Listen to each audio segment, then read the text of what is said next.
Doston aka, anu ishimizni cho'nchagida $200 bor ekan-ku. Xo'p. O'shani ishlatib qo'yuvdim. Uni ishlatasan? Sen g'alatiroqmisan? So'rab ishlatmaydimi?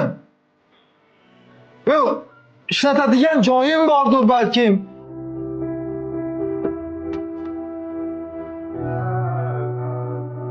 Borgan xonaga ketgan. Yoqmayapsan. Bor!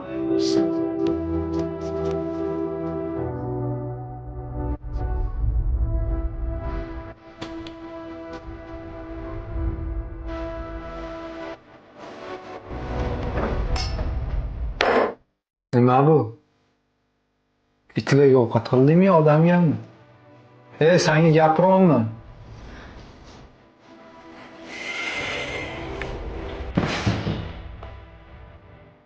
Kamil, Xo'p, Doston aka. nima bu? Sendan so'rayapman, nima bu? Men senga 3 kun oldin shu ko'ylagimni yuvib qo'ygin deb aytuvdimmi?